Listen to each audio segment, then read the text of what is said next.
Hola chicos, hola chicas, bienvenidos un día más al aula virtual de lengua castellana. En la exposición de hoy, en la clase de hoy vamos a continuar explicando el neoclasicismo.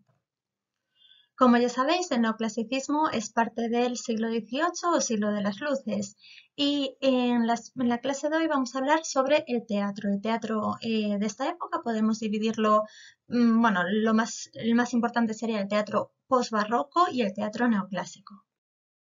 En cuanto al teatro posbarroco, debemos saber que se desarrolla a lo largo de la mitad del siglo XVIII, puesto que todavía tiene muchísimo éxito. Recordemos que este teatro sigue las directrices de la Comedia Nueva, inaugurada por Lope de Vega, llamado también Teatro Nacional, y tiene realmente muchísimo éxito. Tenemos distintas obras de teatro, aparte de las obras de teatro, digamos, más grandes, más propias del estilo de Lope. Tendremos también algunas obras pequeñas, obras cortas como por ejemplo farsas o entremeses o incluso pasos que todavía son muy populares y que son de tipo cómico. Todos estos géneros, digamos, todo este tipo de teatro no es muy bienvenido por los ilustrados, pero a la gente de a pie le gusta muchísimo, todavía es muy popular y por tanto cuesta muchísimo el introducir cambios. Además del modelo de Lope de Vega, también tenemos el modelo de Calderón. Recordemos que Calderón escribió, digamos, más dentro de la línea del teatro cortesano, pero bueno, difiere un poco, por tanto, de las obras de teatro de Lope de Vega en cuanto al tema que tratan, en cuanto a la aparatología, lo rimbombante, digamos, que es la escena, el uso de muchos efectos, de muchísima escenografía. Debemos tener en cuenta que, por lo tanto, lo que predomina en esta primera mitad del siglo es la imitación, es decir, la imitación. Y, por lo tanto, tanto el estilo como los personajes son estereotipados, es decir, que seguimos unos moldes, unos cánones y que siempre se repite la misma estructura de la obra teatral o el mismo tipo de personaje, solamente que con otros nombres u otras acciones ligeramente distintas. La exageración de la escena, por lo tanto, todavía es importante, aunque quizá no tanto como en el barroco en sí.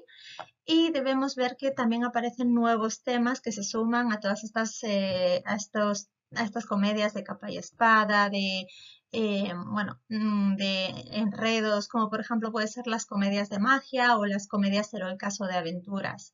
En las comedias de magia vemos que empieza a aparecer todo el tema, digamos, mitológico, espiritual, bueno, eso, de espíritus, de fantasmas,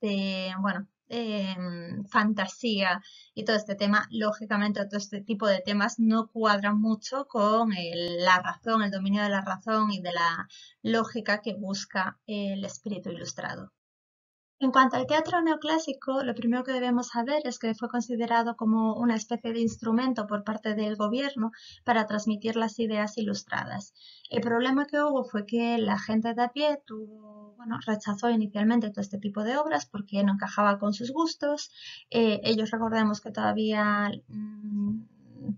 solicitaban comedias al estilo, sobre todo de Calderón de la Barca, en el cual pues no hubiera toda esta distinción y estas normas tan estrictas que proponía el teatro neoclásico, ¿no? De dividir pues las unidades, claramente las unidades de acción, lugar y tiempo en un día, un espacio, una sola acción. Además se había intentado introducir, como veremos luego en el intento de hacer la tragedia, pues se intentó introducir una nueva unidad que se llamaba unidad de carácter, según la cual los personajes tenían que comportarse de una determinada manera que se correspondía con las ideas propias de este tiempo y tenía que progresar de manera lógica a lo largo de la historia. Todo esto a la gente no le gustaba, ¿vale? Por lo tanto, seguían queriendo que se prorrogara ese teatro postbarroco. El problema es que entre la fuerza, digamos, el impulso que le daba el gobierno y el deterioro bueno, de al final unas obras que se repetían, básicamente siendo el mismo modelo, el mismo molde, al final dio lugar a que empezaran a encajar determinadas formas propias ilustradas, como por ejemplo inicialmente el sainete, que es como una continuación del entremés, era una obrita corta que se hacía entre actos de obras más grandes, de tipo cómico, pero el problema del sainete fue que finalmente la ilustración, los autores ilustrados dejaron de tener gusto por esa obra, ese tipo de obra teatral, porque vieron que al tratar temas de la realidad cotidiana y hacer risa, digamos, de ellos, pues no iba, no encajaba mucho con ese valor didáctico que buscaban. Entonces probaron con la comedia sentimental, que es perdón, el otro subgénero teatral que empezó a encajar un poco en esta época. La comedia sentimental provenía de la comedia lacrimosa francesa, inicialmente vinieron traducciones, luego se hicieron obras imitándola, pero bueno, ya en castellano. Y se trataban de también una serie de obras en la cual las personas, bueno,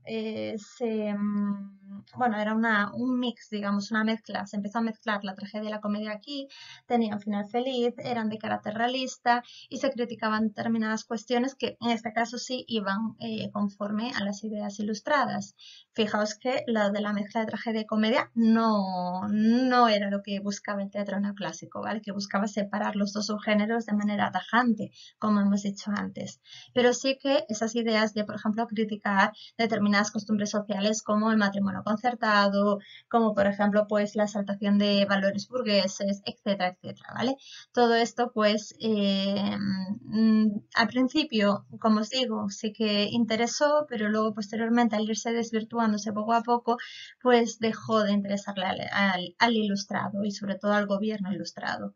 Entonces intentó, como os decía, crear un género de tragedia, un nuevo género. A ver, no crear el género, el subgénero de la tragedia, porque ya existía, pero darle un aspecto ilustrado, neoclásico. Pero el problema fue que no encajó. No encajó porque los autores no escribían dentro de ese modelo y porque además tampoco tenían éxito las obras. Lo que sí tuvo éxito, aunque de manera tardía, ya a final de siglo, fue la comedia neoclásica, también llamada teatro de buenas costumbres.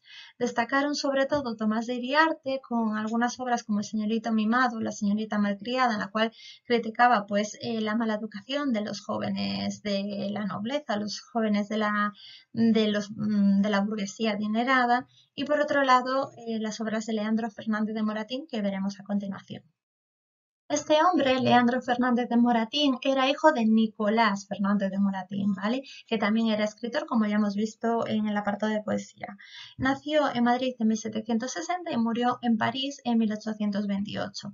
Puesto que su padre murió muy joven, se vio en la necesidad de empezar a escribir también teatro, puesto que, como ya hemos dicho en su momento, pues era un género que daba dinero. Recordemos que al final esas obras las vendían y sacaban, bueno, para ser representadas y eso les daba bastante dinero.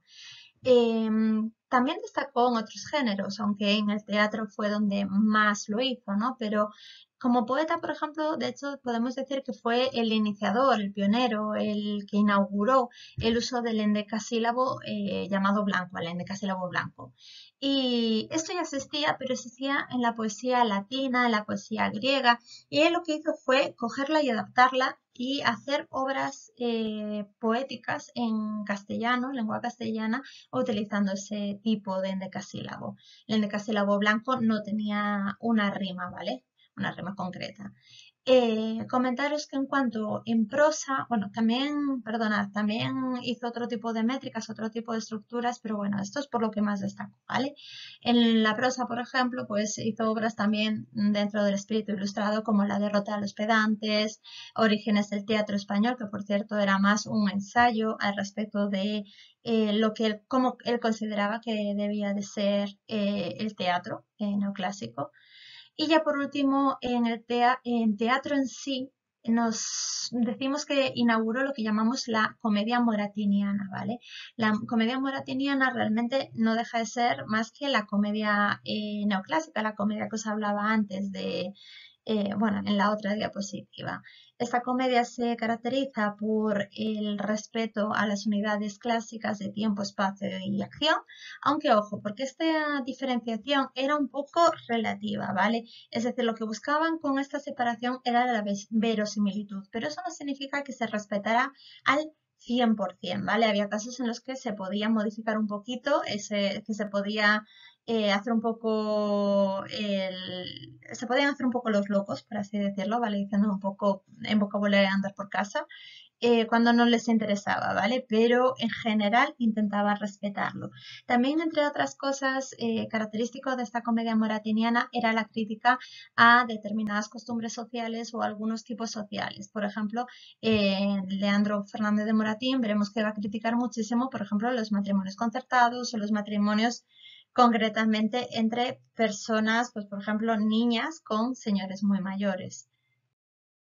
Esto que os decía ahora de la crítica a los matrimonios concertados lo podemos ver en estas tres obras, entre otras, ¿vale? El viejo y la niña, el varón y el sí de las niñas.